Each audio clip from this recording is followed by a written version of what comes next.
some physical things for that time also, like this pelvic stability and how women don't, not even women, but like doctors, gynecologists, even after the childbirth, they are not teaching anybody how to take care of themselves, those things.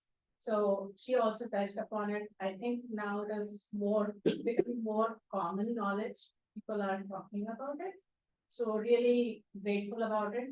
So first question, like how did you find her as a PT that she do like one-on-ones without reference? Because a lot of times here things don't happen without doctor reference, right? That's correct. So how to go about that? And the second one is related to Kathak, about Abhinay. I myself am very self-conscious, so I cannot look myself in the mirror and try to emote things, and that's then happens on the stage also. So how to overcome that? Great questions. I'll start with the first question. The answer might sound a bit promotional, but it is not. So, Lavanya works at a Sunnyvale-based physical therapy company. It is called a clinic, let's call it. It's called Breakthrough, and they are right here in Sunnyvale. So I found Breakthrough back in 2017 through my primary doctor, because he was a patient there. And when I told you yesterday about my simultaneous knee and shoulder injury. So right before Darpan, some of you might remember, I injured my shoulder. It was a freak thing.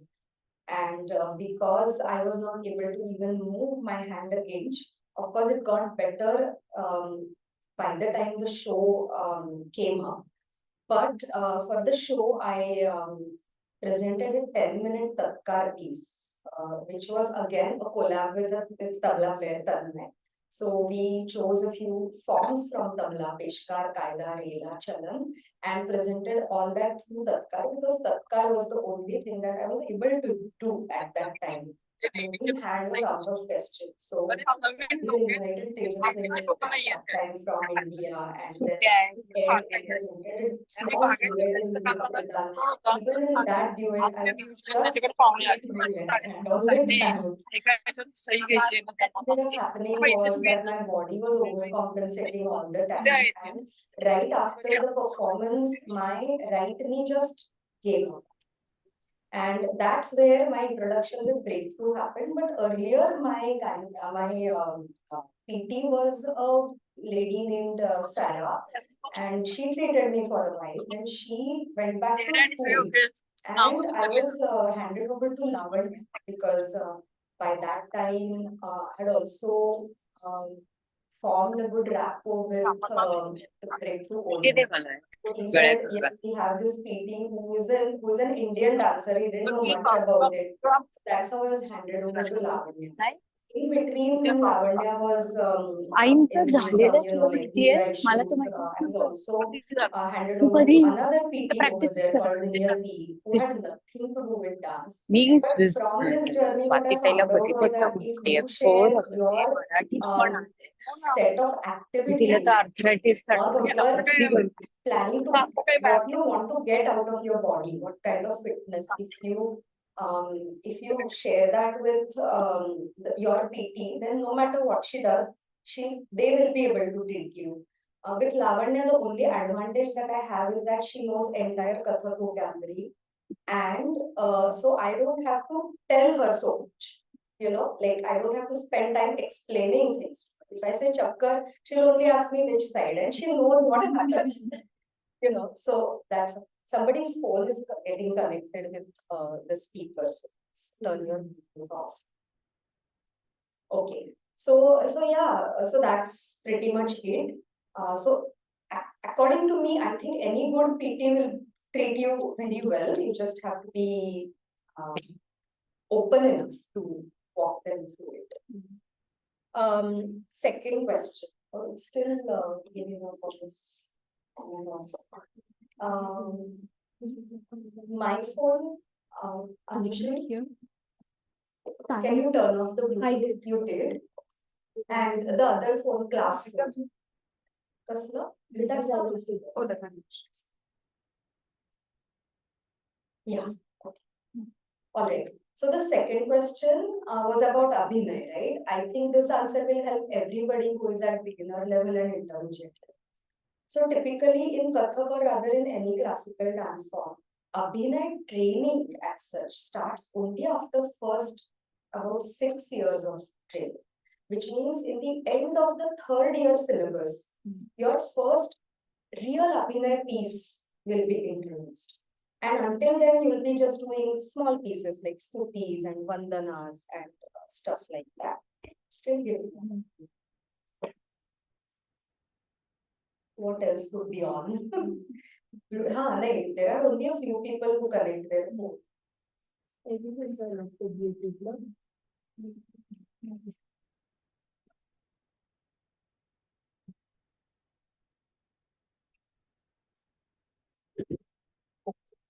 Not okay. All right. Let's no, but you can't turn that movie off because we'll need it for hotspot. Yeah. Bluetooth. Nahin. Should I turn it off? No, but no need actually. It's not connected to anything. Okay, let's just carry on first. So for Abhinay, I'm just coming back to the discussion. So whatever I have thought about it and whatever I have perceived, for a dance student to start learning Abhinay, you first have to have figured out your movement technique in terms of toda tukdas, parans, tal dancing, basically. Once you have that figured out, that whole part of training gives you a good confidence to carry yourself through the Abhinay pieces. Because whatever challenges Nritta or technical dancing has, Abhinay has a few more challenges added to it. Like you have to enter the character. You have to also work out the body language that you'll be using for the character. You also have to be listening to the music and tabla simultaneously without actually drifting away from the grip that you have on the characterization. So there are many such challenges involved. Now, if you start working on Abhinay too early, you'll be nowhere, neither here nor there. And that's why in all classical dances, real Abhinay training starts only in the end of the third year or through third year, let's say. Now, how to develop confidence? That was basically your question. Like how, because Abhinay is just not about Abhinay pieces, right? It is there even when we are dancing Amad or Thaat or Parans for that matter, or doing Tatkar, right? So it's there throughout in different shades or intensity, I should say. So for that, there are a few exercises that one can do. One exercise is to stand in front of a mirror and look at yourself in the eye and then dance. Okay? Or just stand in front of a mirror, just holding hands like that. Just keep looking at yourself until you get that confidence that I look good. You know, it's about developing that confidence. And over here, I would just like to drift away from the question a little bit and share my very favorite insight with you all. I always say that any artist is a great example of having a split personality. On the outside, you have to be like, I am the best in the world.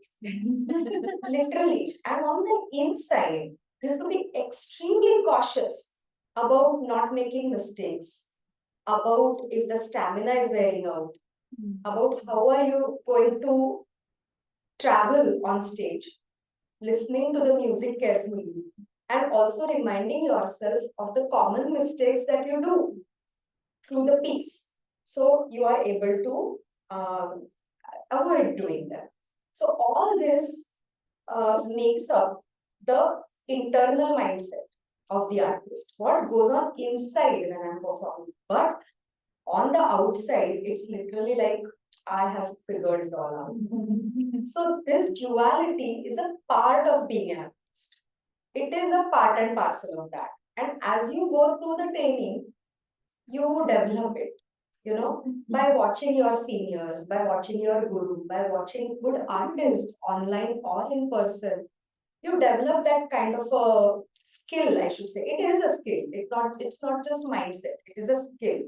But you go through the process of learning, process of being a student, and you master it.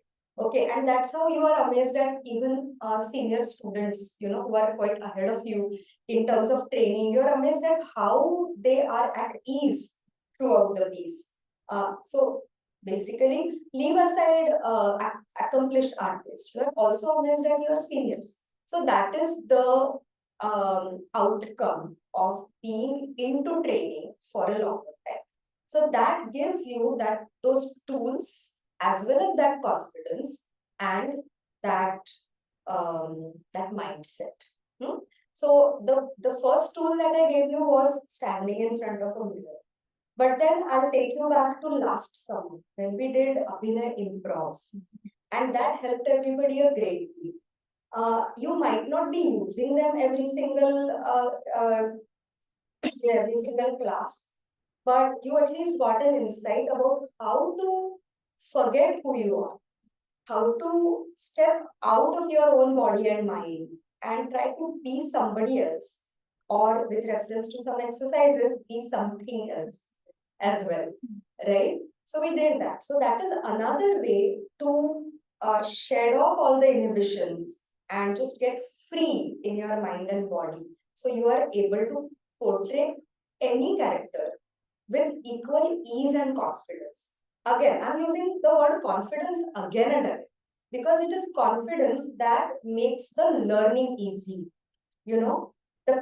And sometimes confidence also makes students push students to do silly mistakes, but that is fine. As a teacher, I'm telling you, I will definitely have an overconfident student rather than an underconfident one. Because for the overconfident one, I can adjust her behavior. But it's very hard for me to pull someone who is underconfident, like hand hold them and pull them up to the level of confidence that I want. So generally speaking, increasing your confidence is something that will definitely help you in Abhinay as well as in your Kathak journey. Now, how to do that? One very simple way is to carve out more and more time for practice. Because it is first and foremost, it is practice that is going to make you confident. And then the second thing would be feedback from the teacher. So the feedback that I give you in class, it doesn't have to be verbal feedback all the time. It can just be a nod of approval. You can also read it in my eyes. You can read it on my face. There are various ways in which I keep giving you feedback. It doesn't have to be through my words every time. But that small feedback always encourages you to practice more, to prepare more, and to, to be more proactive on the path. So developing confidence is very much important in the entire learning journey. Did I answer? Okay. Let's take on. So Bhagyashree is asking, Namaste Tai, I had a question. Sometimes when work becomes hectic, I find it hard to keep myself motivated to get enough Kathak practice. What do you recommend to students to be motivated for consistent practice? That's a good question. I have a set answer to this. I keep talking about it all the time, but I won't ever tire out of saying the same thing because I think we all need constant reminders. Like including myself, everyone needs reminders.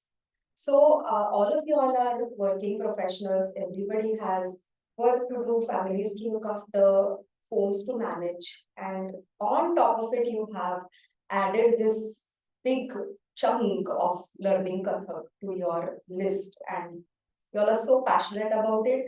I really applaud you every single day for your passion and commitment, and I mean it. So you want to definitely practice, but it's not clear in front of you what needs to be done. So I'm giving you shortcuts. Okay. So let's talk about 15 minutes at a time. Okay. So what I would like you all to do is take out 15 minutes every single day. In those 15 minutes, what you would do is just remember what you learned in last class. Okay. Review what you learned in last class. Sometimes you yourself know that I need to review the last but one piece as well, or maybe last 3-4 pieces, whatever. But all that has to fit in the daily 15-minute practice. Okay. This practice is not cardio, so to say. So you might not break into sweat. You might not really have to warm yourself up so much before you start practice. It's more of mental recollection of what you learned, checking it out with Tal with Padan, and giving your body more chances to dance those pieces. Okay? Because our aim should be to, whatever we learn, we have to get it in our muscle memory as fast as possible.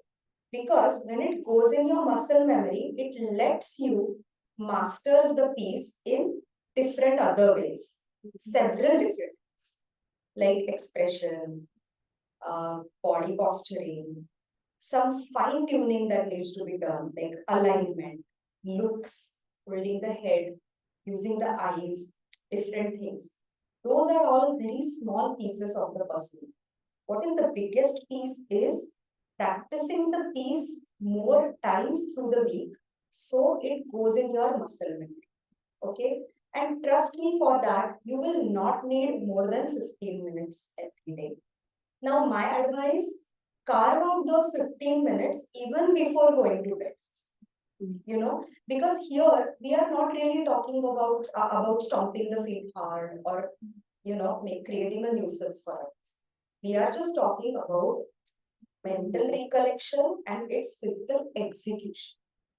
Okay.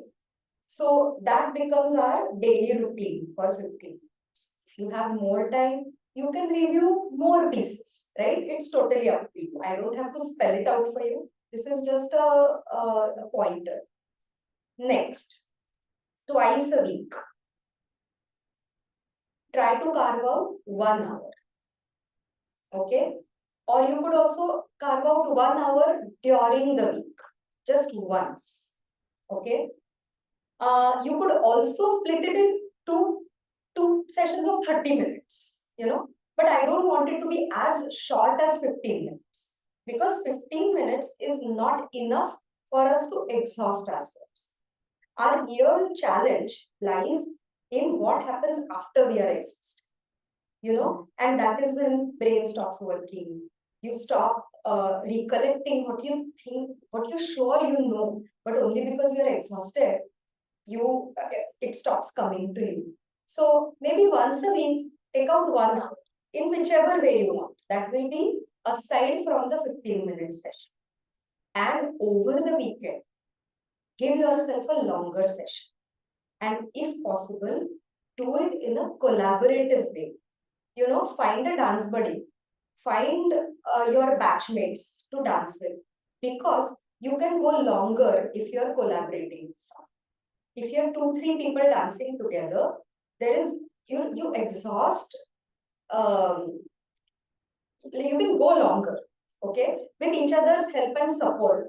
So that becomes important as well. Doing riyas together, so you all can together decide. Okay, band paltas.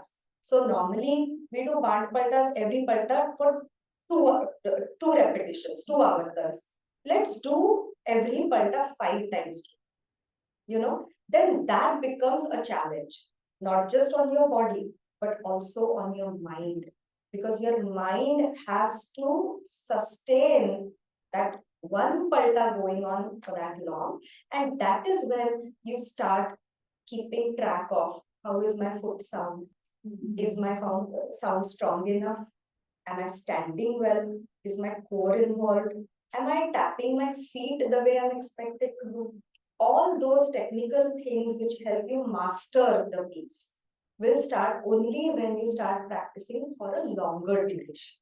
And for that, practicing together is a great tool because you feed on each other's energy and you also, everybody brings in different ideas about practice. So this is what I have for everyone who struggles with finding out time to practice. Now I'll just go one step further and also talk about those days when we are so busy and so exhausted that we can't even think of standing and dance. You know, there'll be such days. Let's face the fact. There'll be such days when you're extremely exhausted, when you are literally tied to the clock morning to night, and you're just done. Even I have those days. So my hack is to lie down before sleeping. I'll just lie down on my bed. I'll close my eyes and I'll dance out those sequences in front of my closed eyes. I'll see myself. So what I'm doing here is I'm mentally dancing. But if you sit with your book in front of you and dance mentally, you won't be able to visualize yourself. Only with closed eyes will you be able to see yourself dancing in front of you. And trust me, it's an amazingly surreal experience. If you are able to see yourself in front of your closed eyes, it's like I can't even put it in words, the kind of experience that it is. And in my experience, the last thing that you think about before going to bed, and the first thing that you think about after you get up, or rather after you wake up, those two things stay with you the best. So me being a professional dancer, I do this all the time. As soon as I wake up, even before opening my eyes, I'll start thinking. So whatever new piece I'm working on, my thoughts just, I start thinking in that zone. That helps me. I know you all have several other important things to think about, but this is definitely try going to bed with a mental review, and that will work wonders. I'm telling you, it has been tried and tested so many times. Yes. So I have a twofold question. First question is, can you talk about your first ever dance performance as a kid? And how was it like? What was like that experience? And second is a very opposite question. It's a very different question, but a lot of abhinaya and a lot of dance pieces in Kathak is about narrating stories about Krishna, or we are doing Saraswati Vandana or something. So has faith or spirituality played a role in your journey as a professional Kathak dancer? My goodness. Extremely profound. Is my voice still on and off? Or is it's okay now? Or like bringing out those like emotions out. Okay. So I'll take the first question first because Yeah. it's easy. So as you know, like I was born to a Kathak dancer, Yeah. right? So I have photos from my first ever performance in Manisha Nrutyalaya annual gathering. I was, I think, 4 years old. I have also shared it on social media. And apparently I did Shantakaram Bhujagashayam on that time. I don't remember it, obviously. But I think my memories of performing in those annual performances of my mom's institute, I think they go back to my age of 8 or 9 years, I think. That is when me and a lot of my classmates from school actually used to learn together with Manisha Tai. And so even in school, a lot of times in the recess and all, we used to dance. Like, you know, I think we used to flaunt it, but we used to dance. Like, chalo, let's just review what we learned. So And that went on even in high school. Even in high school, I remember me and my dance buddy Tejaswini, the other Tejaswini, not my sister-in-law, both of us dancing in our class because everybody used to be out on the grounds. Anyway, so I think I remember a few firsts from my journey as a performer. So in my school, our teacher, this was 4th grade, and our teacher had taught us a beautiful Marathi song, which talked about the goats and gopis from the village of Vrindavan, and their state of mind after Krishna leaves for Mathura. So they are in Viraha, they are missing him. And they are saying that we are missing you so much. Even the cows and the cattle, they won't eat any fodder, everything is so dull without you. So Krishna, please come back. So that was the song that our teacher had taught the entire class. So over a weekend, I think, I can't exactly remember obviously, but I choreographed it on my own at home. And then I went to my teacher and told me that I can dance on it now. So in the next assembly, they made me perform it. And that is a very vivid memory in front of my eyes. That hall from my primary school and all the kids gathered there and me performing in front of them in school uniform. I have those memories. It was a cute memory. But then later on, my another solo performance. Well, all this time I have been performing with my fellow, like my Guru Bahans, and then very soon with Manisha Tai in the professional programs as Little Krishna and her as Yashoda and all that. But those are like continuous memories, not something that spikes out. So I think I was an 8th grader that time, and Manisha, they had a corporate performance to do for grape Maharashtra Grape Growers Association. So I think they must have had a conference, and as a culmination, they must have had this cultural program. So I think my mother met with some accident. I think she fell or something, and she broke her leg. So, and she had a cast on, and definitely she was not going to dance. So she asked me to perform the solo tal in her place, and I remember I performed Dhamar. So at Tilak Smarak Mandir in Pune, that was maybe a 12-13 minute long piece, or maybe 15. And that was my first solo tal presentation on stage. And for that performance, I also got a wristwatch from my parents as a reward. And then my first professional performance, solo, happened when I was 18 years old. And there was a cultural organization in Pune by the name Chirantan Vyaspeeth, and their motto, basically they formed that organization in order to be able to provide stage to upcoming young musicians. So they kept my solo. It was a 1-hour solo, and I prepared like crazy for that performance. I remember I used to skip lectures and practice with my tabla player.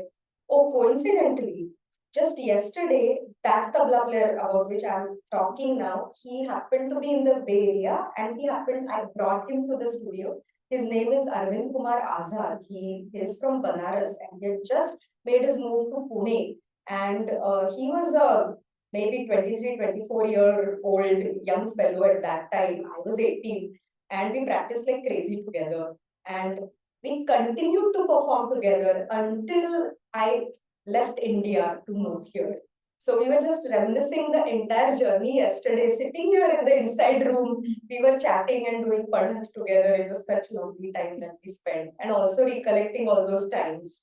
So that was one performance, and I do have photos from that performance. I must be half this size and wearing an orange dress. So that's another memory. I think that is how my memories are flowing right now.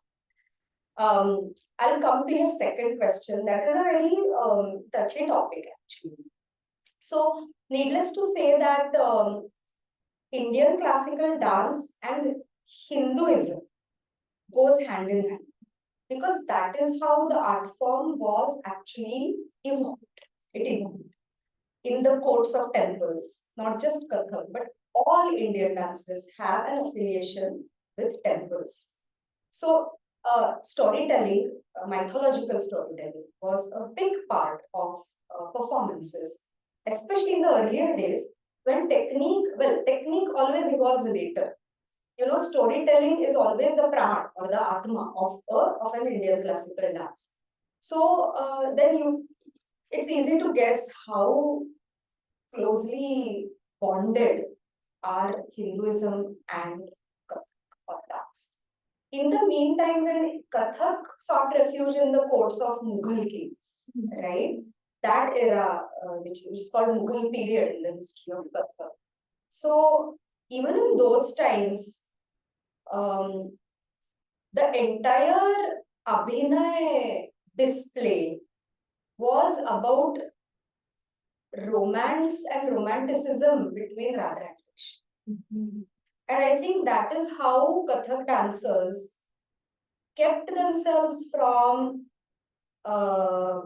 drifting away from Hinduism in a way. So they kind of generalized romance and made Radha Krishna not as deities, but just another couple in romance. You know, just looked at it like that.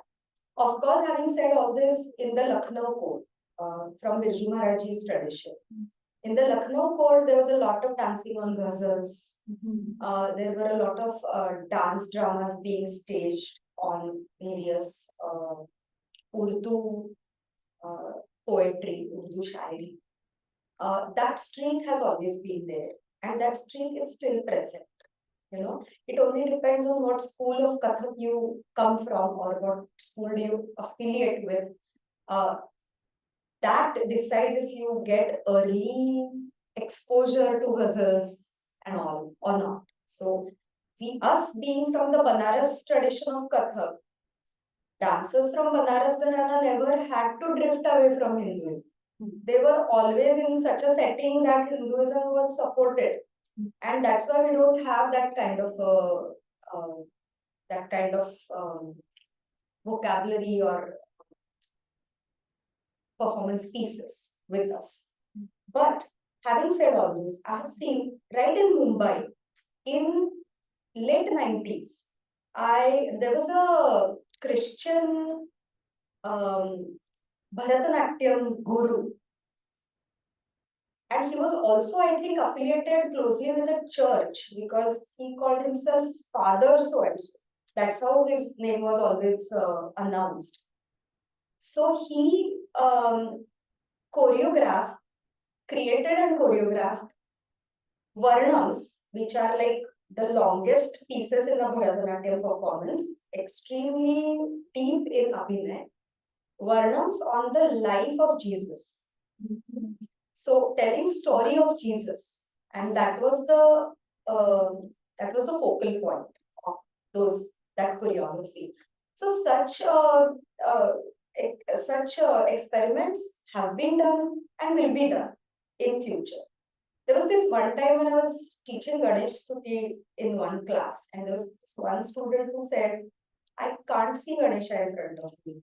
I can't imagine him in front of me. I don't know what bhakti is because I'm an atheist. I have never been to a temple. And I was like, nothing to worry. Who's your favorite hero? You know who? Amir Khan? Imagine he is there in front of you. And you're just praising what he does in films. That can be your starting point. You know, in the end, it's about not being yourself. You're being a bhakta. You're being Radha. You're being someone. You're being Ram. You're being Ravan. You're being Jatayu in the pieces. So your religious alignment should actually come nowhere in the picture, right? There have been instances when I have seen, especially Muslim students in workshops, not bending down to touch the floor in front of me because they said that that's not how, we are not allowed to do that. As per our religion, we're not supposed to bend down in front of anyone. Like, fine, as long as you are surrendering to the principle of Guru, not me as a person. As long as you are here to learn with the right kind of mindset, I really don't.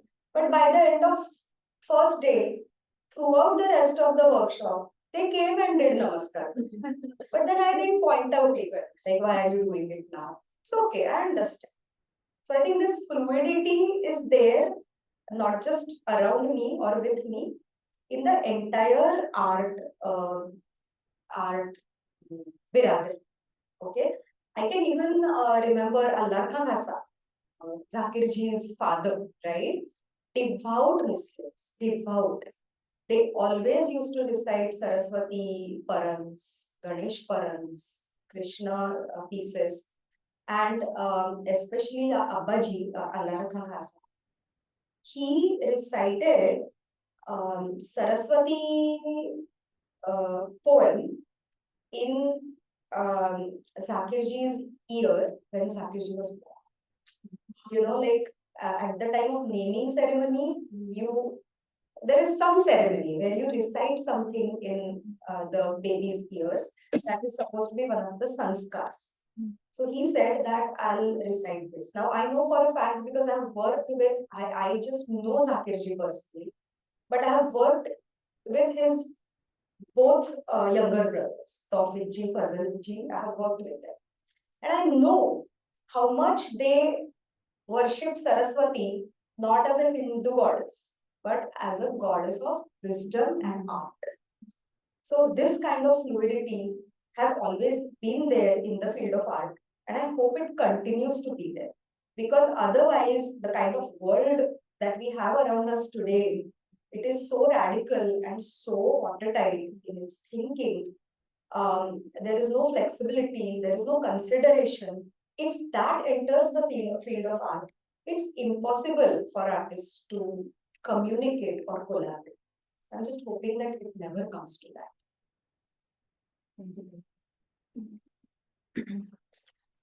Sumedha asks, Namaste Tai, I want to ask, can we make Bedam Rachna in Gajajampa, Ektal and Pancham Saval? Ask her, I'll answer that later. Okay. Okay, hold on. It's a small answer. So in any tal that is divisible by 3 matras, divisible by 3, 15 matras, 18 matras, 12 matras, you cannot make a Vedam. Okay, that's the rule, because if the math doesn't allow us to. So in the earlier answer, you spoke a little bit about compositions that were, or dance compositions that were made by different people, right? So I think one thing that I've always wondered about is like, where in someone's Kathak learning journey do you feel that one becomes ready for composition, and how would they know it, right? Like, is there, and do other people have a view on like, this person's ready or this composition is mature enough, so on and so forth. So how does that evolve? Very good question. So I'll just say something that my Guruji has always said about compositions. So he says that there are 2 types of compositions. Some are bandishes and some are rachanas. Okay, what's the difference? So bandish is a fundamentally strong and well knit, well composed composition. But a person who has enough insight into tal or that particular art form can find out ways to enter that bandish and make some appropriate changes. So you can fit that particular bandish into some other tal, right? Sometimes you change the tihai, sometimes you add iterations and make different versions of the same bandish, and all such versions are called rachanas. Bandishes are very hard to make because it is like creating literature or poetry. And rachanas are fairly easy to make. If you have a good hold on aesthetics, if you know your right from wrong, if you have a developed vision of why something is better than the other, aesthetically I'm talking about, musically, then you can do rachanas. But as Guruji always says, make a rachana even if it is absolutely necessary. Or even if you have to make rachanas, make them in front of your Guru first and have them assessed. Discuss the rachana in front of your Guru. Let them comment on it, saying that dha dha dha, I don't feel this good. Try. Dha dha dha. Like add something here and remove something from there so it becomes aesthetically richer. And that comes from two things, sanskar and experience. And both these things take a long time. So to develop that vision and then to bring that vision into the rachana is a hard task. About bandishes, even Guruji says he has made just a handful of bandishes in all his life. And same goes with me. Maybe 2. That's what I can actually call something that came from my original thought. I have composed several rachanas. I compose them day in, day out. Would I be able to call it my own creation? I don't think so. Because especially in art, everything has been said and done by somebody in the past. And somewhere in our brain, that impact or that information is sitting inside. And when that thought gets triggered, that information comes out. And sometimes you wrongly think it is your own creation. Mostly it is not. Mostly it is something that you learned or heard sometime in the past. And that is sitting there inside you. And that's why Guruji always says, in music, don't call anything your own creation. Because it's a myth. Creating something new in music is a myth. So that's what I have to say about creating compositions, rhythmic compositions. Now, in terms of choreography, although I'll say something that actually contradicts with what I just said. One must create rachanas as an exercise. Always remembering that this is something that I'm just playing with, I'll never take on stage. This is just like a child playing with their toy. No, there isn't much meaning to it.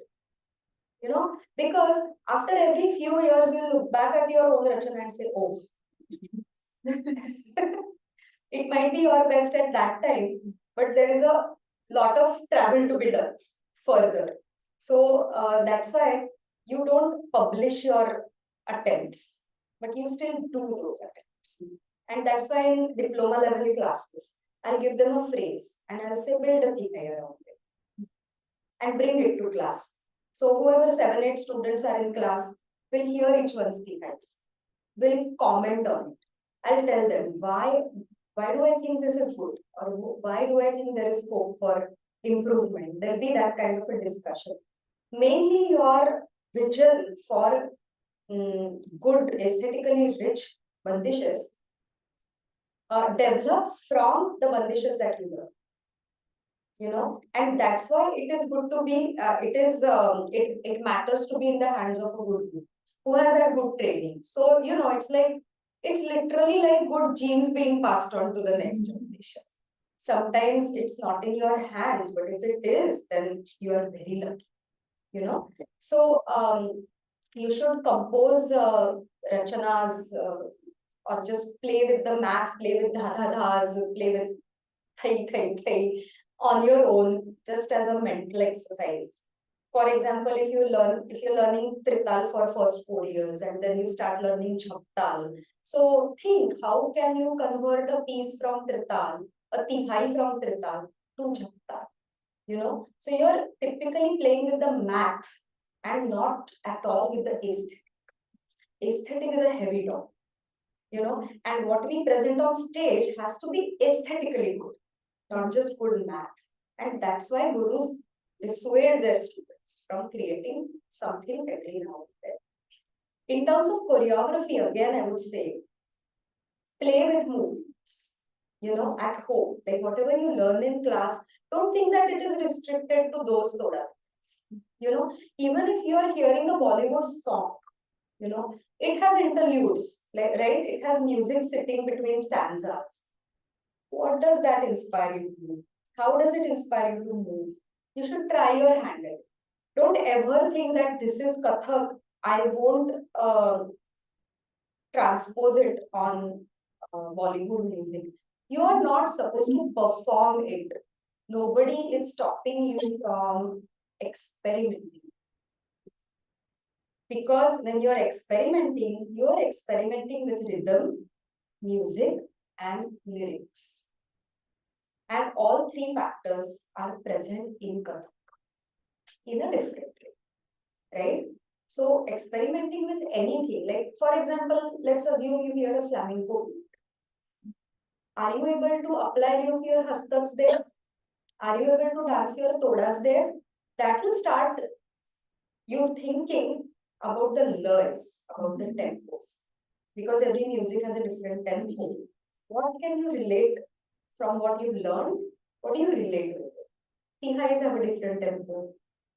Todas have a different tempo. Hastaks have a different tempo. Everything comes with its own range of learning. What are you able to apply in that extremely non-Kathak music that you're hearing? These type of exercises are always good. Always good. And they also open up your mind to think out of the box. Okay? So that's my take on it. Anything I left unanswered? Thank you. Okay, next question. Namaskar Tai. In regards to building confidence, how can one gain confidence when he is the only one man in a group of huge Nari Shakti? I'm always worried how I look in front of all amazing, graceful girls. Samir.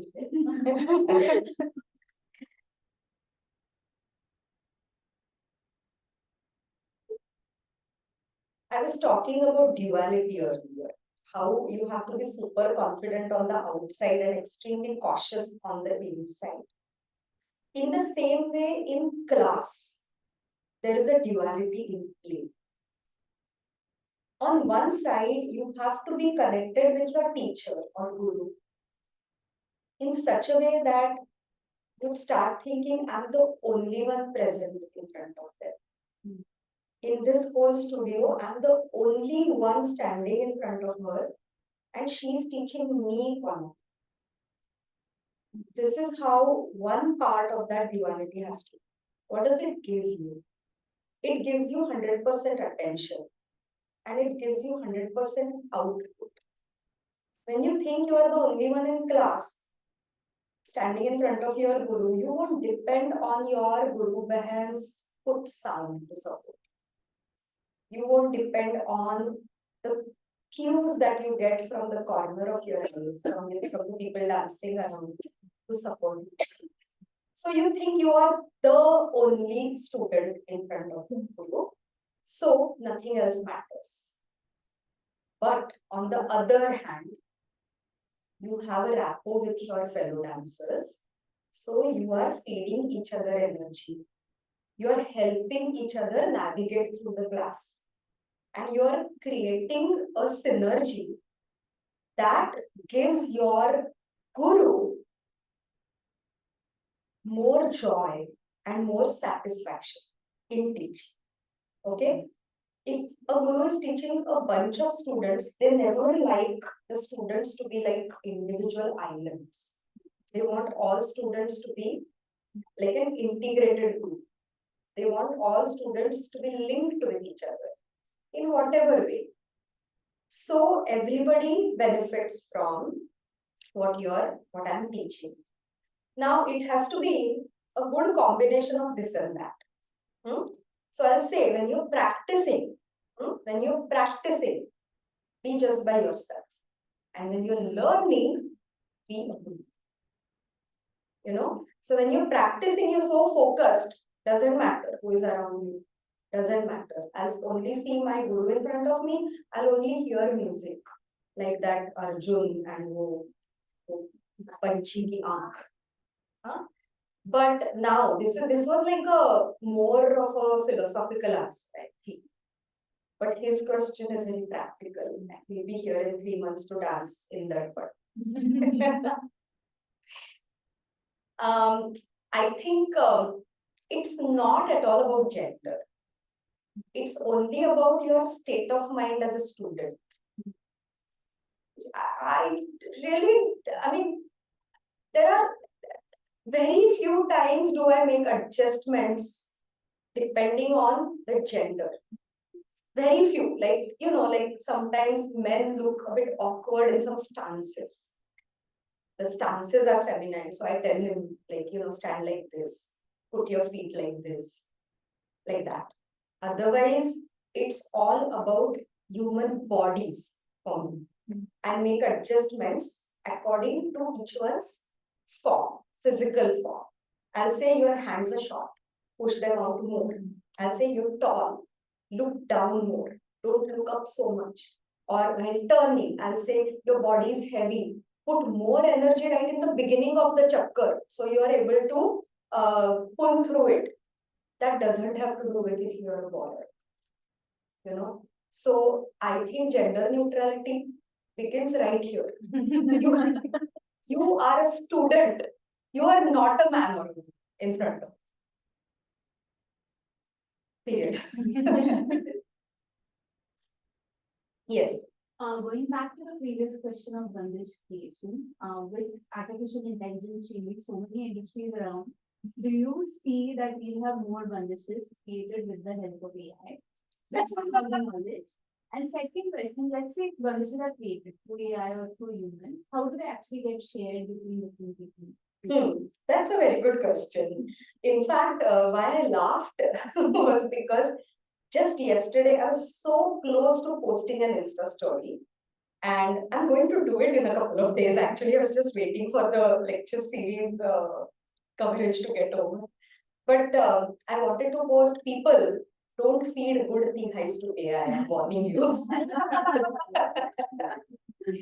Well, in my honest opinion, art is going to be the only field where human brain is going to matter more than any other field in the coming years. Okay.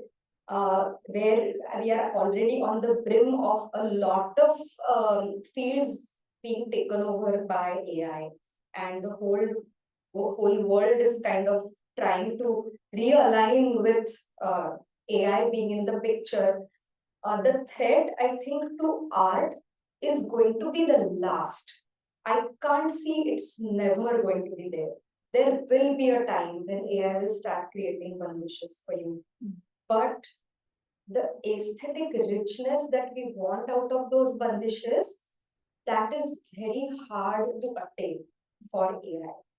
Because it's not as easy or as simple as feeding 50 good bandishes to ChatGPT and letting it figure out what is a common good between them.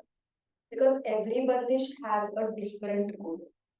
And it is for human brains the way we are able to decide how each bandish can be good in a different way. But then there is a certain level of good that is common between them. The reason is different, but the level is there. It's in my whatever I've read about AI out of my own curiosity. I think for programming to get there, I think we still have more time to travel. But I think artists are already benefiting from giving thematic prompts to AI and getting an answer. which saves me hours of research. I'll admit even I have done it. It literally saves me hours of research. And also it gives me a good foundation to spring off.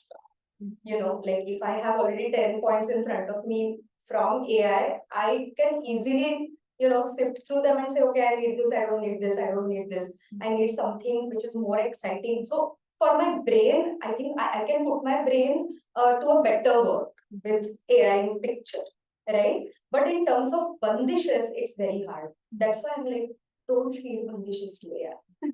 You know, I was reading one discussion. I was actually watching a YouTube video on a discussion about AI. That scientist was saying that art is going to be our respite, where human interaction, human emotions, and human participation will be most cherished.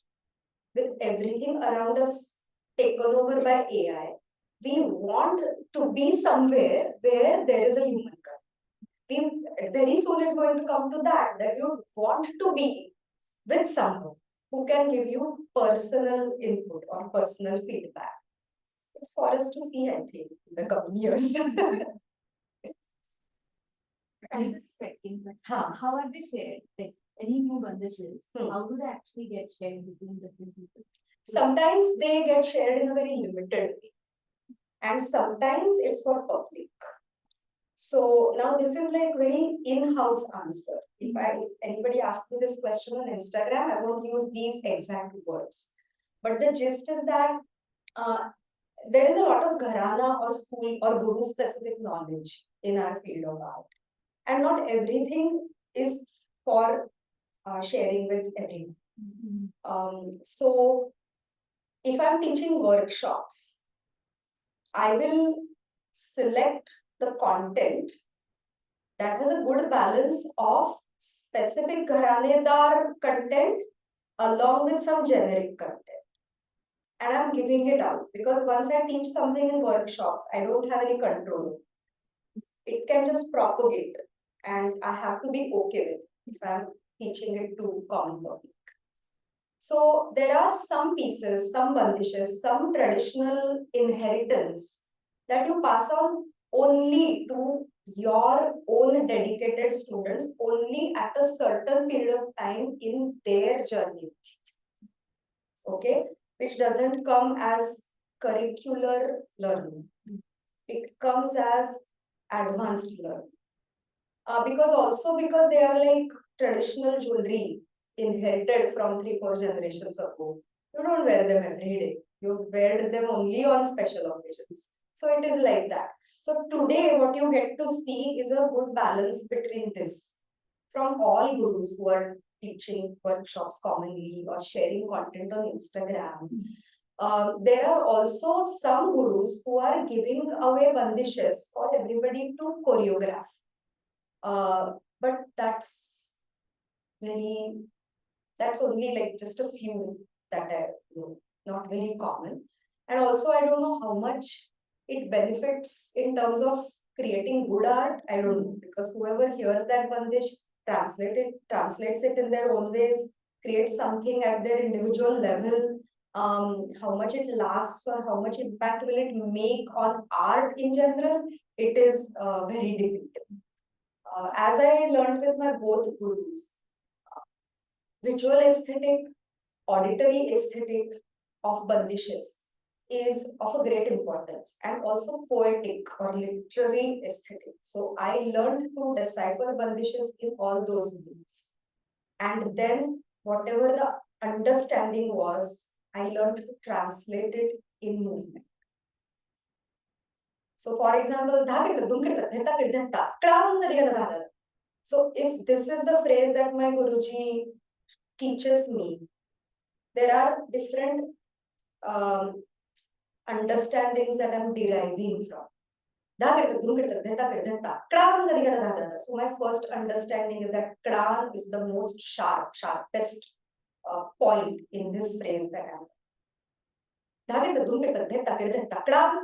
So has to have a good link with Kran. So I'm able to finish one movement and transition to Kran, which is the strongest movement in this phrase. So it's also about understanding the aesthetic and then converting it in the movement through the technique that you have mastered. So, but normally the transitions. Can I ask just a follow-up Yes. question on that? Since you mentioned that a lot of these pieces would be inherited and you'll be very selective and mindful about, how and when you pass it on. Given we live in the age of AI and everything, you have to be very mindful about it. This is an intellectual property of a Yes. person or a gharana or institute that will come in, right? Are there any efforts done towards having a legal protection of or any standards for that matter in classical dance form or Kathak in general protect, this property that you have? It's an intellectual property. I would say not so much, for a very simple reason. We need classical arts to do better and better going forward. We need more people to attract to them and also keep practicing them for a longer time. As it is, classical arts have always been a prerogative of a handful of people. If we look at the entire history of any Indian classical dance, it has never been something that thousands of people will gather together and enjoy. It has always been for better setting. Right? From there, we are fortunate enough that we have been able to take it up on stage where at least a few hundred or maybe 1,000 people will be able to enjoy it. But beyond that, it's not really a creation for masses, where everybody will be able to swing to it and enjoy. Right? Now, given this basic form of art, obviously followers are going to be lessened. Right? And with the present setting around us, gurus want more and more students to become a part of the journey, to join this mission, if I may. And that's why I think intellectual property, and we all know that IP is a very gray field. Like you can actually break the bond very easily. I know for a fact that whatever music those music companies create and they are their property, they own it. I know how people are finding loopholes to use that music for choreography and they get away with it. So I think this ethical bond between gurus and shishyas is the only way this intellectual property is going to be contained or controlled in this selective way. Sometimes it slips out of our hands. If a guru has given, let's assume, has given a lot of their knowledge to a student, and then maybe a few years down the line, they have a fall, right? A guru cannot say that everything that I have taught you is my intellectual property. You can't use it any longer because you are not, because I don't approve of it. Sorry, that is knowledge that is being transferred. Now it is that person's property. Right? So then what can you say? You can't use choreography, you can't use music, you can't say anything of that sort. And you should not also, because this is like an ever-growing art. Like if you are stuck on your intellectual property from 10 years ago, what have you been doing so far? Why are you not creating 10 new pieces? Right? So it's all about like it's like that. So I know a few attempts where IP has been considered, and a lot of times we also announce it that, but it's just as a you say deterrent. It's like a deterrent.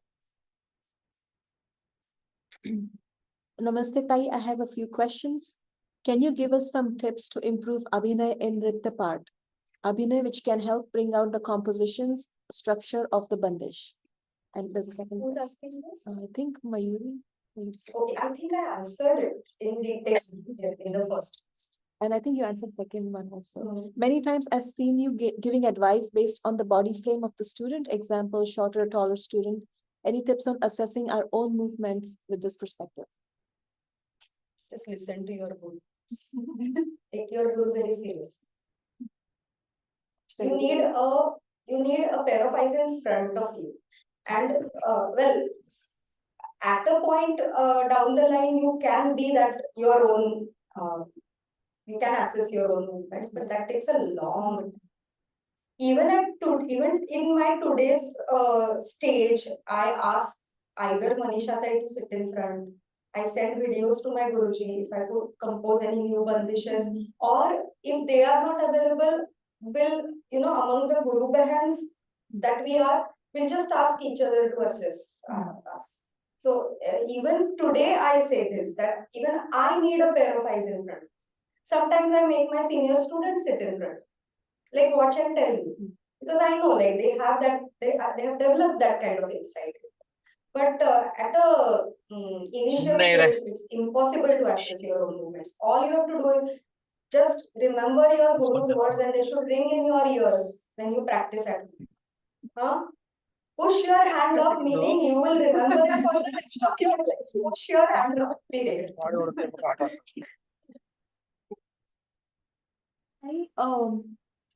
While for performing, you have to practice and stamina Much that I way. didn't do it. But how do you increase the stamina of Padan when you're performing and then you're like huffing and puffing and trying to say the That's a good Padan I think I in should. the correct way? That's a very good question, and I'm That's a surprised good I question. haven't talked much about it even in classes, like usual classes that we do. So there is technique. Everything has ಗೊತ್ತಿಲ್ಲ technique. ನಾನು ಇಲ್ಲಿ ಇದ್ರೆ ಅವ್ರಿಗೆ So ಉಪದ್ರ for ಆಗ್ತದೆ Padhant, the technique is that it is assumed that you are out of breath, right? Because you are during, like, all this happens during a cardio type exercise, right?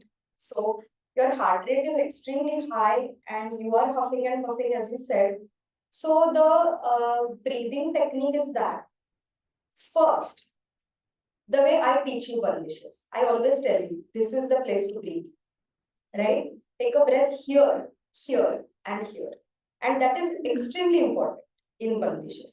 It doesn't happen so much at beginner level because you are still doing slow bandishes where there is more potential to breathe wherever you. But in intermediate onwards, you have bandishes where I say, do not breathe here. It cuts into the next phrase. Your only chance to breathe in this piece is here and here. So first you master that, because then you don't think about where to breathe. Okay, that's first part. Secondly, you breathe in, and then holding the breath, you say the word. Okay, so for example, I'm at my normal breath now, and I'll say, I want a long bandish. My favorite bandish.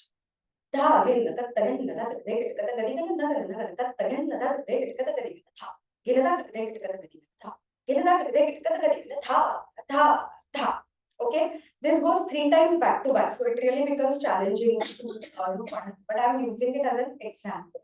Okay, so in my present stage, I was able to breathe wherever I want. Okay?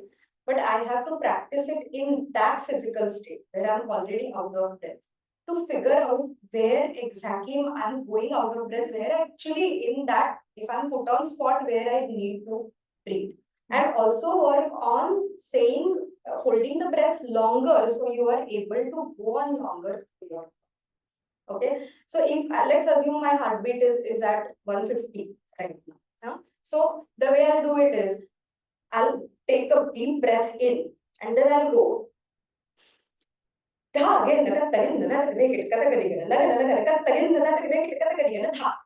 Release. Quick breath. So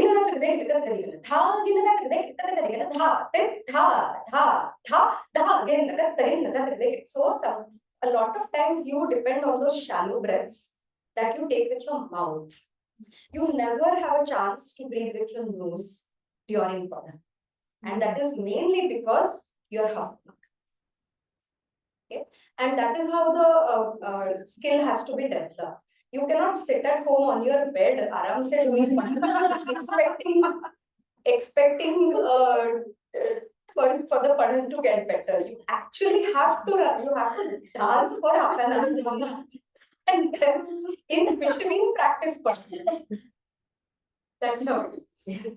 Or sometimes another parallel of this, like a lot of times there is some explanation before a Bandish, right? And that is like having a nice chat with the audience. Although inside I'm like completely out of breath.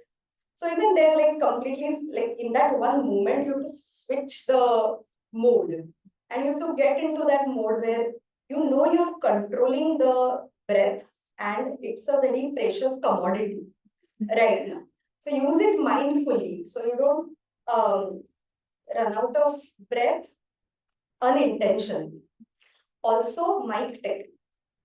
So when you run out of breath, the breath is going to come out through your mouth. So you train yourself to not blow into the mouth, into the mic. Otherwise, you keep hearing those sounds in between padhan. To avoid that, when you actually blow rest of the breath out, you just turn slightly away from the mic so it doesn't go directly in it and hurt the audience's ears. Vaishakhi asks, Namaste Tai, can you The other. Namaste Tai, can you explain what is sanskar in the context of Kathak? Is it different from experience?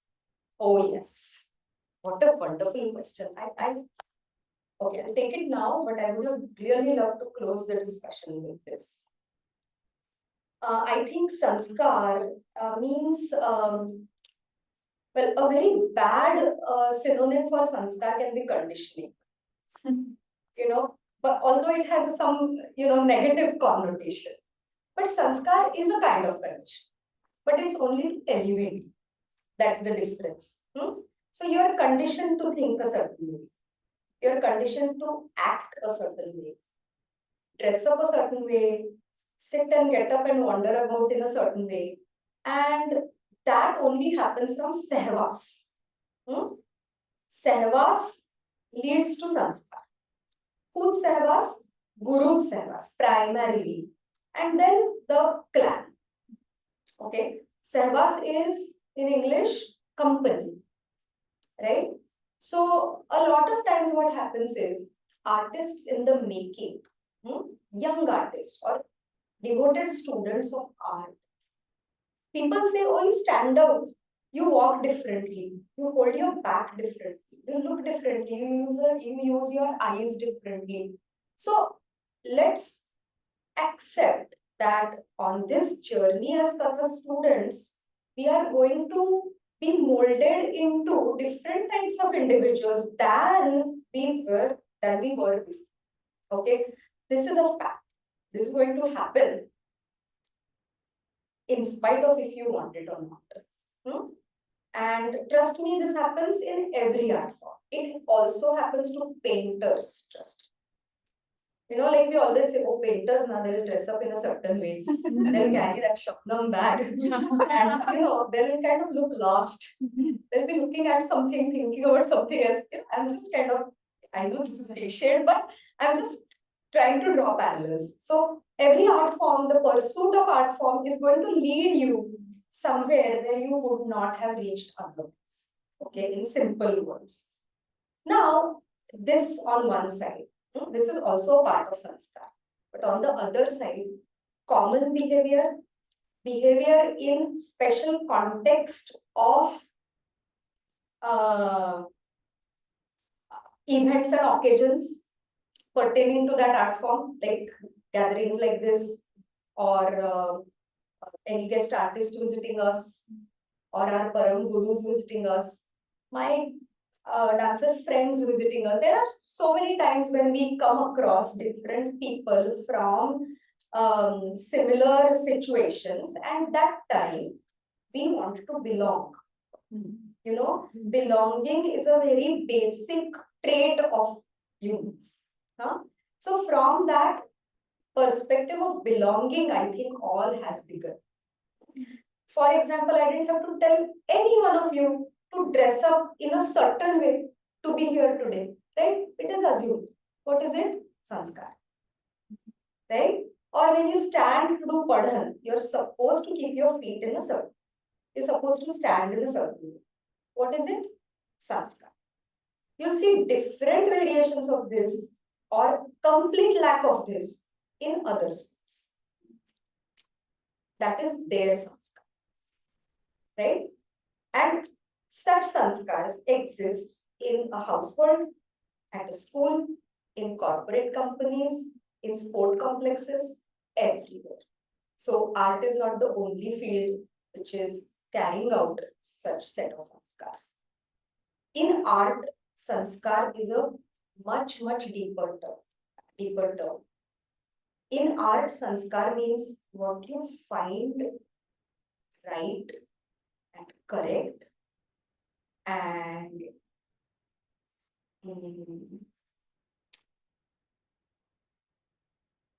retainable. You know, retention is a requirement from learning. So if I say, हाँ ये ठीक है, आता for example, the exercise sessions that we did last summer, right? Those were for us to experience, right? What is to be retained from them? Not the content, the experience. That happens in terms of with respect to retreat a lot of times. You learn different stuff from different gurus. Do you retain everything? Are those 10 compositions important? Well, yes, they're very important. But what's more important is to retain the experience and the richness that you get out of it. Because sometimes you have your own so much work to do that you can't pile up more on top of it. I'm talking about work in terms of dance, right? So whatever you learn from a visiting artist, you cannot practice all that and bring it in your performance repertoire, but it's still okay because learning those pieces and practicing them at that time give you a different kind of a vision to enrich your own art. And that's why workshops and retreats and interactions with other artists other than your guru are important because they also are a part of your sanskar. And then going forward, the sanskar also is about how you pass on the art form. We have young teachers like Gurunali here. So she teaches 50 youngsters now. She presented them in her first school recital. A lot of us were there to watch. So one can tell that it's that Manishatai sanskar that has passed on to me, that is being passed on to all my students who teach their students, train in a certain way, treat them in a certain way, are open-minded to them and are good humans in a certain way. There is no sense of control. There is no sense of superiority or derogation. Guru, Shishya, nothing like that. We are all on the pursuit of art.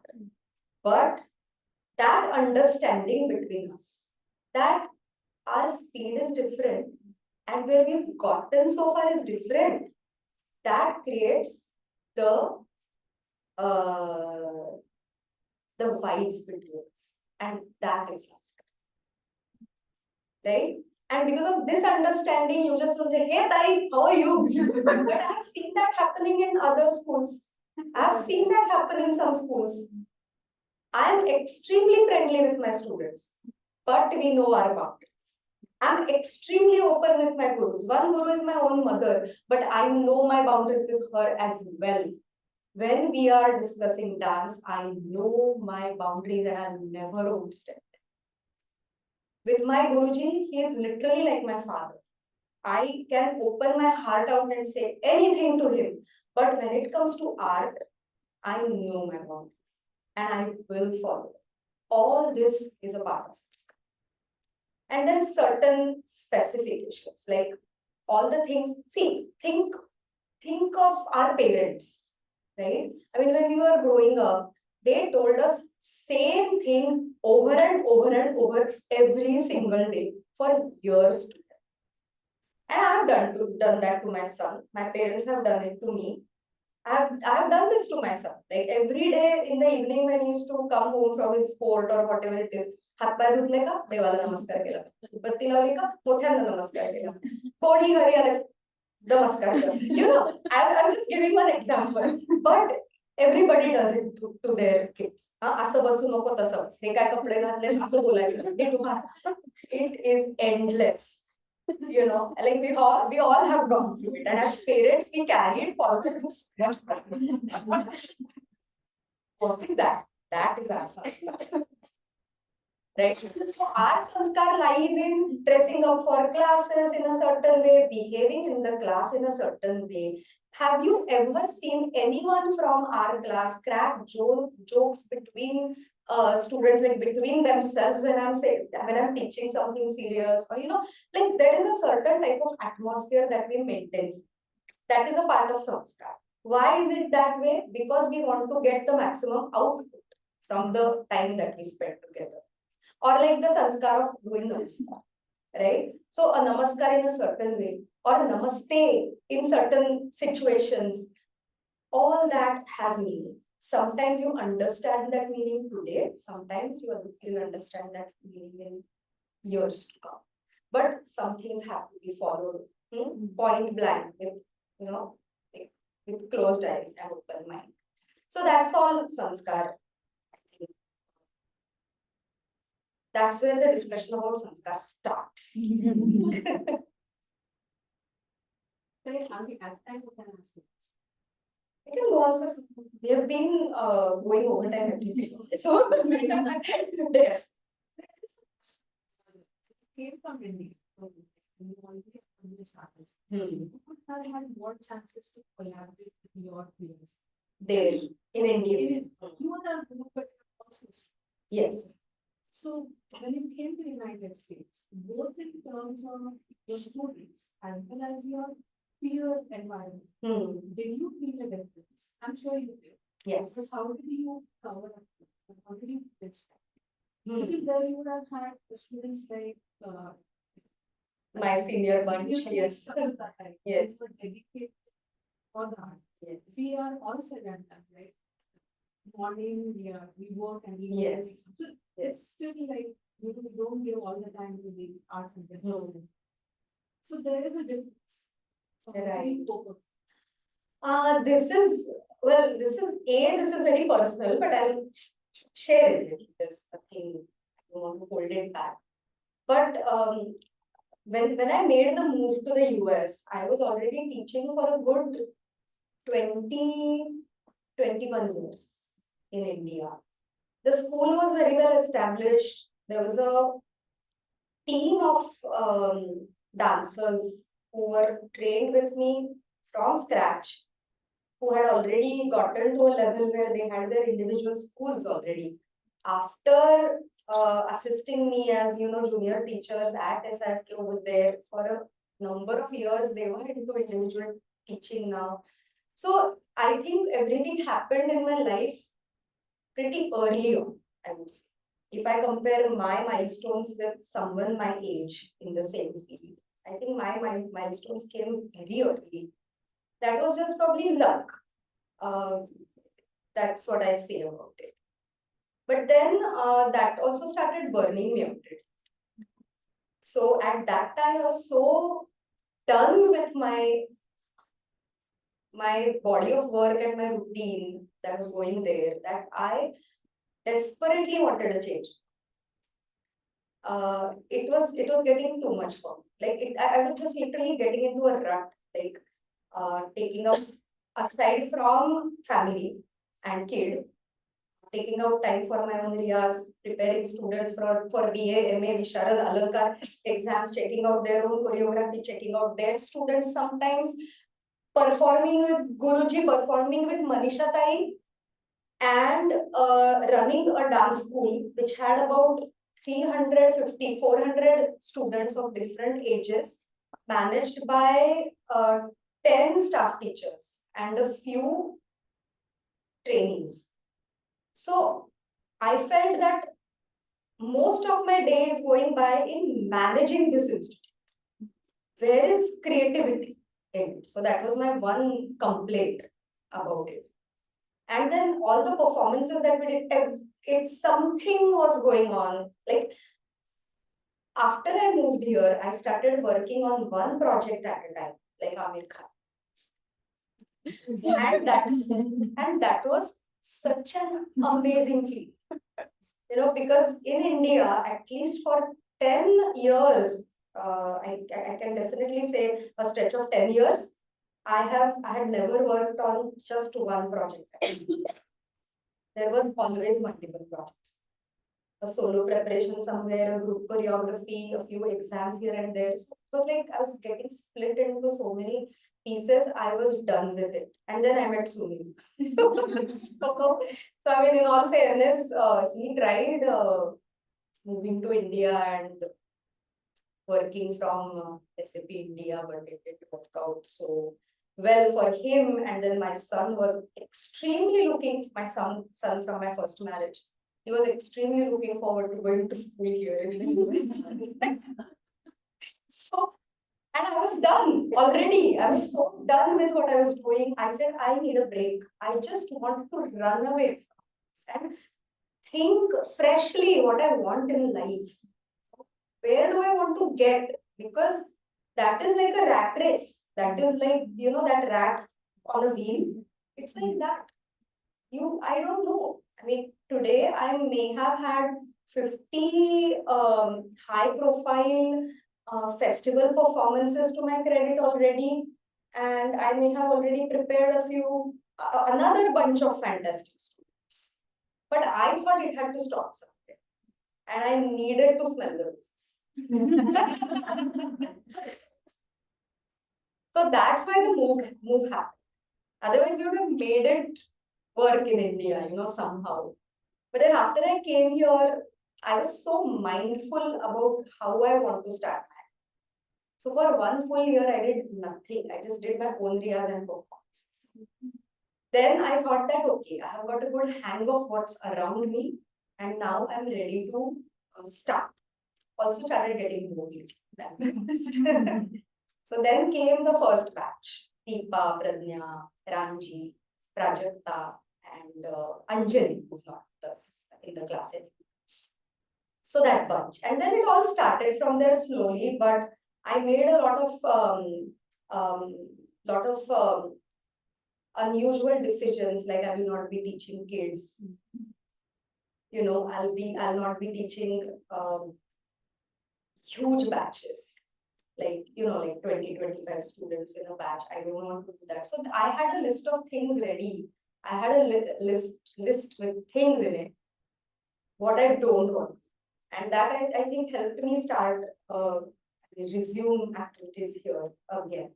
In terms of satisfaction, yes, I have my good days, I have my bad days. Let me tell you that. But honestly, all my life, the evening classes have always been hobby classes. Even in India. Because in that 1 hour duration, you cannot coach an aspirant Kathak profession. That time is too less for that. So even back in India, the split has always been like evening classes will be hobby classes and morning time will be for kids. Now I miss that. I miss training my senior level students in that way, where we are together for hours. Like honestly, the whole day we used to be there. Literally, these girls would go home, would be away from me only either to attend lectures or go home to sleep. Literally, we used to be together all the time. Again, connecting back to the sanskar question. But my activity over here has also given me a very fresh insight into how can you make most of the limited time that you have.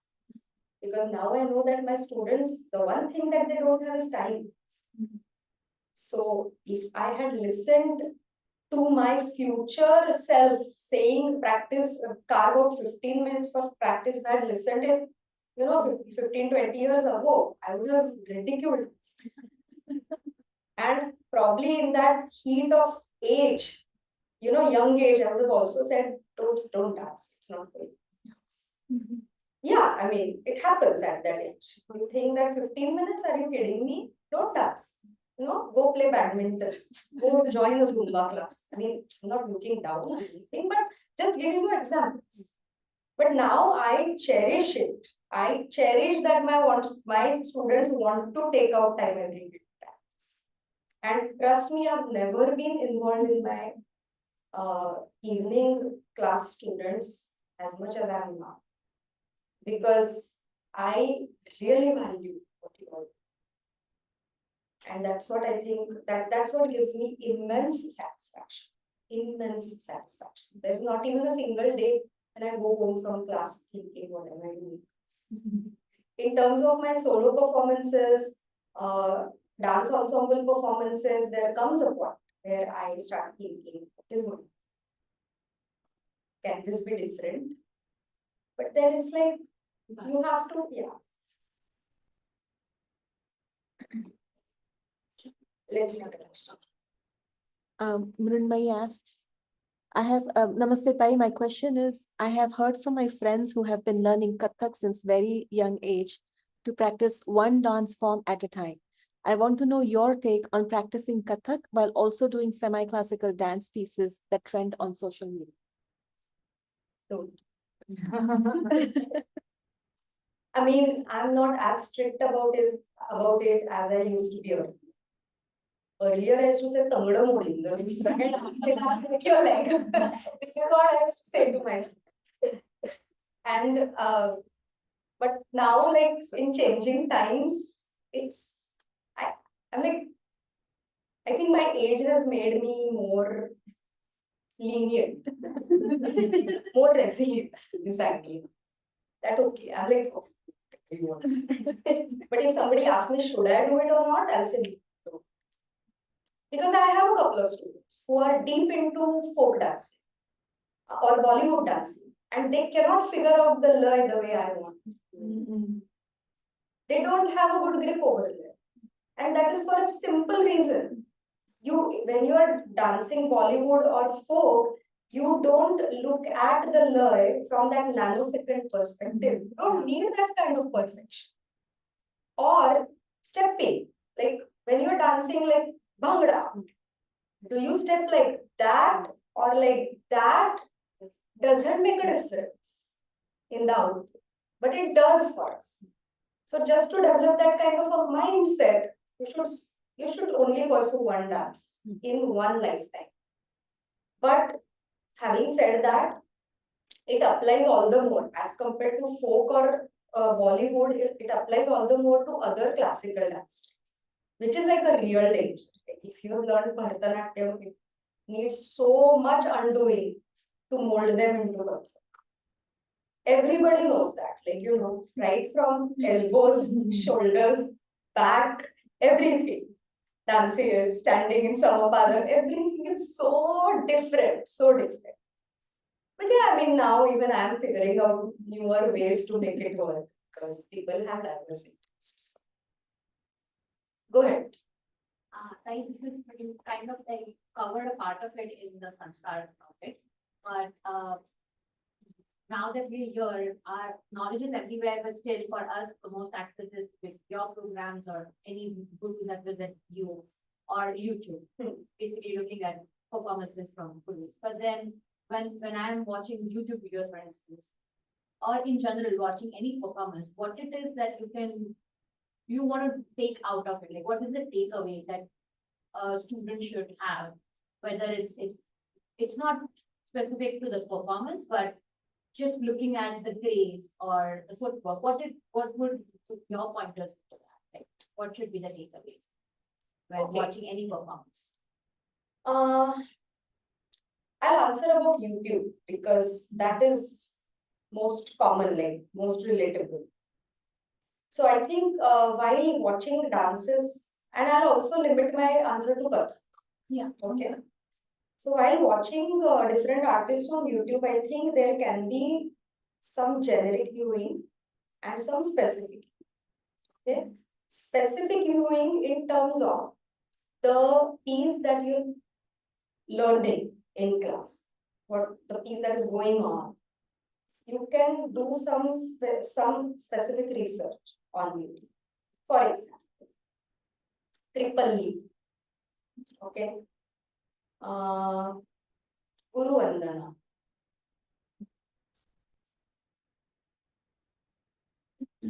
Creations of Santa Tukaram, because we are learning his literature. What is the other literature that he has written? How is the bhajan that we are learning, how does it sound being sung by different singers? So that would be, or even That. Let's take, everybody has learned That. So just Google That and search That and watch Thats by different performers. So you are somewhere focused on what you are looking. So that will add some value to your knowledge. And beyond that, there can be generic viewing. For example, you generally know from social media, from Instagram, you know which artists are trending, who perform more often than others, who are more popular than others. So you look them up on YouTube and then you try to just appreciate their style. You like it, not like it so much. It's amazing, whatever it is. That's your individual take on it. But just exposing yourself to various styles in Kathak, various types in which movements are executed on that. It's a good, I should say, it kind of opens you to, so you know that there are more than one ways of doing the movement and many ways can be correct in that particular reference. It's not like black or white. There's a lot of gray. There's a lot of gray in art. You know, so if you change the reference, something that you call wrong will be right. So just getting an overall awareness. But follow up to this, I think I had this question from the point of view of when I was learning with under Manisha that she used to say ki kutlai performance work, that's a changla utsal, and then try to learn that. So, but when I was growing up learning under her, I always struggled with understanding what is Sangla. Because not just, because not just aesthetically, but learning Kathak as an art form. So if you have any pointers on identifying, if when you look at different performers. I think Sangla can be something that is relatable to you. What do you like? Something that you can relate with, right? So if you find something likable, it means that you find some commonality between you and me. So that's one part of looking at what's good. And then the other good can be something which you've never tried and it is so fascinating that you want to try. And I think both ways it's good. Expose yourself to it. And trust me, like with the kind of insight that you get in your regular training, you will not be able to sustain a bad dance for a long time. So there is no point in discussing what is bad dancing and how to avoid seeing bad. Let's not get there. There's a lot of good dancer. Watch and enjoy. Right. So you train your eyes to enjoy something that you don't see or practice on a daily basis. It's like being in that San Jose rose garden. Every rose has a different color. Every rose looks. Yeah, let's make this last question. Sonal Nikam, she's asking, Namaste Tai, what is one book apart from our dance literature that you read and loved it so much that you felt that the learnings or message from book help you flourish as a dancer?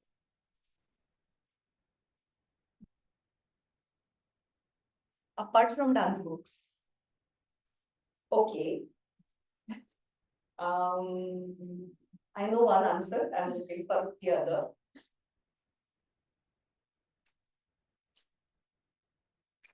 Okay, the one book that has inspired me and that has motivated me throughout my life is, now you're gonna laugh at this. It is Cheaper by the Dozen. I don't know who all have read that book. It's quite an old creation. I read it in my formative years and that book gave me a lot of tools to improve efficiency. And that helped me develop a mindset to attain things, to achieve things with in a shorter time, in like it helped me get more direct in my life. Okay, long story short. It's not a great piece of literature or anything like that. It's literally story of a family, a husband and wife who have 12 kids. And he's an industrialist. It's also about that what do you call workflows and like production line and all that. But that book has really created a great impact. Other than that, I was now I don't read as much, but I was a vicious reader.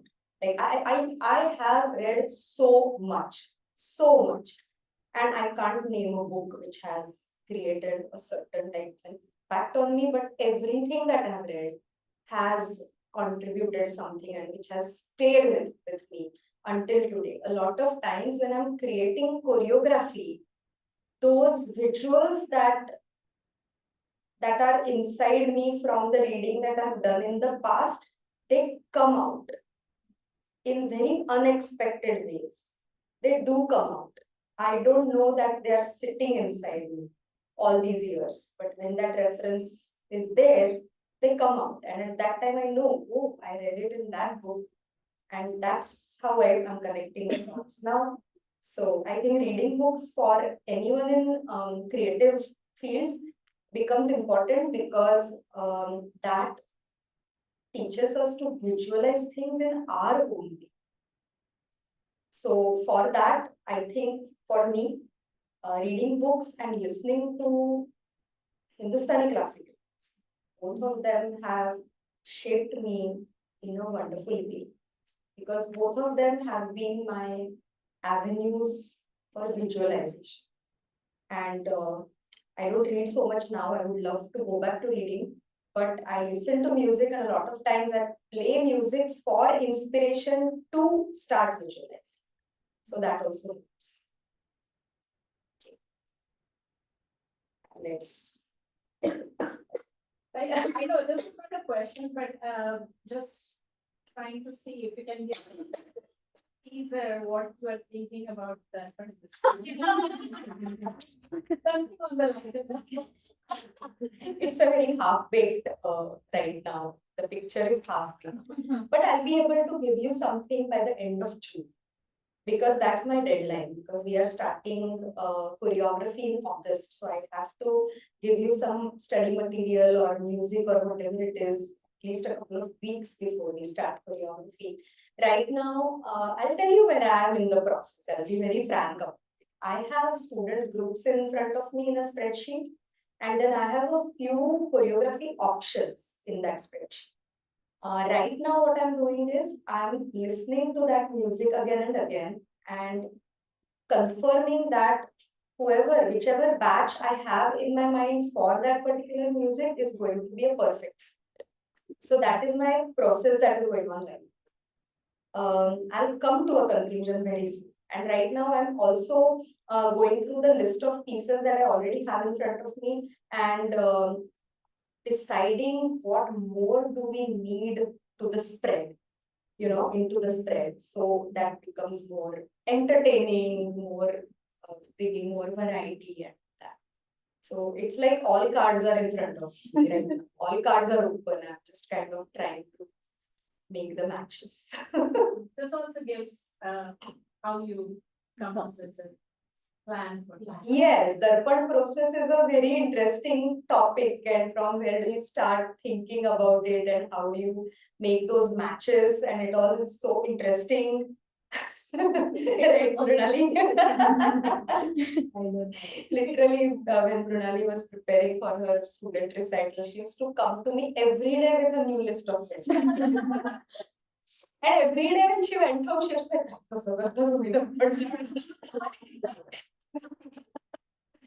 and then I would say to her, like, it's all about experience, like having done it for such a long time, nothing startles you. You're ready for it.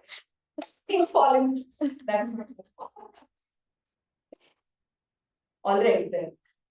It was lovely to.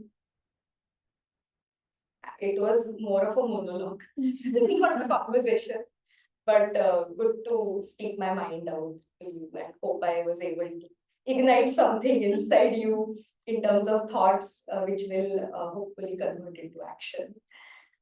See you in a couple of weeks. I've already set out July schedule today, so you all know what's coming. Thank you so much, online students, for being there. How many do we have? 23, right? Amazing. We're close to 30. Amazing. Very good. Very good. All right, then. I'll see you in your next class. Good night. Thank you. Also, I just want to conclude on one note. I want to say that thank you so much for aligning your thoughts with in terms of the different activities that we do during summer. Last summer it was something different. This year it's something different.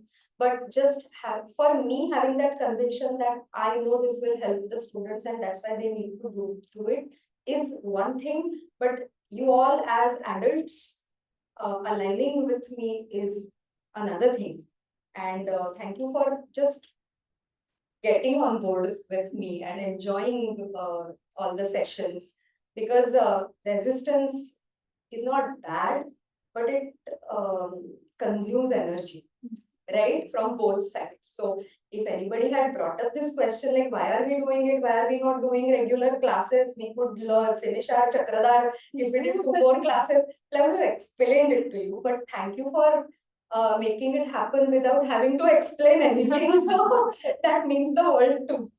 And maybe we'll come up with something new in next summer. Who knows? Thank you very much. Good night.